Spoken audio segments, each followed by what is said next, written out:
kula anakula. Lakini unataka au patana kufanya mkono hivi. Unataka patana kufanya hivi. Anachikamatia yeye mwenyewe. Kisha kwa maana shikana meno. Anataka ajongoze yeye mwenyewe. Ndivyo huyo kijana alikuwa na hali ya kutaka ajongoze. Tunajua mtoto ni mtu ambaye anatembea chini ya matakwa ama chini ya sheria ya mzazi wake. Mzazi anamwambia fanya hivi, anatii. Fanya hiki, anatii.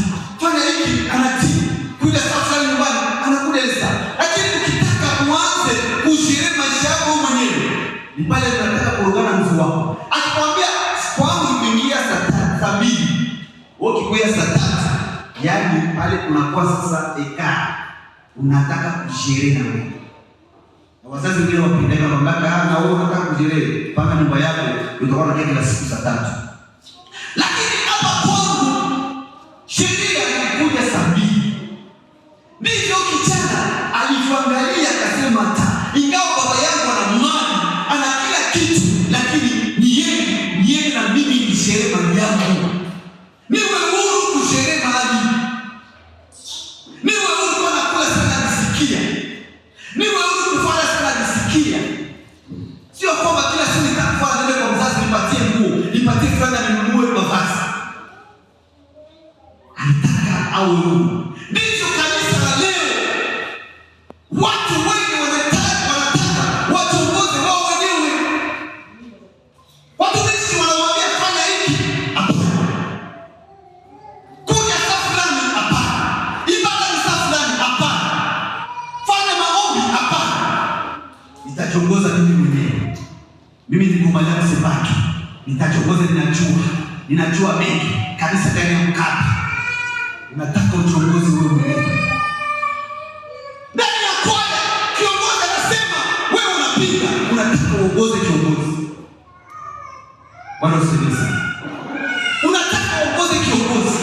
Kuna kiongozi ambaye ameteuliwa kuongoza kwaya, kuongoza kundi fulani, kuongoza kanisa, lakini unataka wewe ndiye yule kiongozi. Bwana usifiwe sana.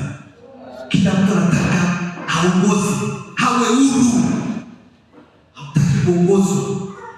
Ndivyo huyu kijana alikuwa na hali ya kutaka kushiriki maisha yake.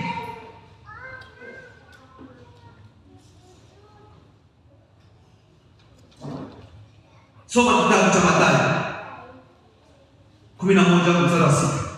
Mathayo 11 ndio mstari wa 6. Nasema namna gani? Ndio. Inasema hivi. 11 mstari wa 6. Ndio baba. Naye heri awaye yote asiyechukizwa nami. Heri awaye yote asiyechukizwa nami. Endelee. Hiyo tunasema. Shabali sita. Ndio hiyo. Ndio. Biblia inasema heri hao amebarikiwa mtu yule asiyechukizwa na mimi. Heri kwa yule ambaye asiyechukizwa muongozo wa Mungu, kuishi katika muongozo wa neno la Mungu. Neno la Mungu linasema hivi, unashika. Neno la Mungu linasema tufanye hivi, unashika. Lakini nasema kwamba kwa ule mtu ambaye asiyechukizwa na kuongozwa kwangu kwake. Bwana usaidie sana. Lakini wewe ukitaka kujiongoza wewe mwenyewe, jua kwamba utaongozwa na shetani. Ukiponea kwa Kristo, shetani yuko pale juu yako. Shetani atakuongoza vizuri. Ndivyo kijana alitaka aende aongoze maisha yake yeye mwenyewe. Na wazekana alishindwa disiplina ya nyumba. Alishindwa matakwa ya baba yake. Usifanye hiki. Lakini akataka na yeye awe boss. Hiyo ilikuwa ni hali ya kwanza ya huyo kijana ambaye aliweza kuafishe mbele ya wazazi wake. Hali ya pili inasema kwamba katika kitabu cha Luka 15 na mstari wa 13 inasema kwamba tumeshasema kwamba baada ya muda mfupi yule mdogo akakusanya vitu vyote alivyokuwa navyo. Yaani ni kutaka awe ni kutegemea urithi.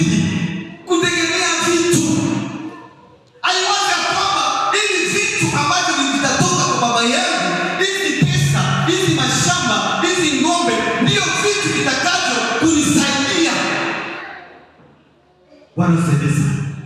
Haitegemea urithi. Haitegemea mali ya kwamba hii ndio vitu, ndio nguvu yako mbali kunayo kuliko mashauri ya wazazi. Akategemea mali. Wanasedesa. Hiyo ni hali ya pili. Kutegemea urithi. Kawaida ya urithi inapewa kwa yule ambaye urithi unatolewa kisha baba kufa. Tunajua mila ya Kitulivu ama ya Kiafrika. Baba akikufa ama akitaka kufa, anaandika testament, anaandika imani itaenda kwa fulani, imani itaenda kwa fulani. Lakini baba hajaandika testament, hajaandika urithi ambao atagawiwa, lakini unaanza lomba. Hiyo inaonyesha kwamba unataka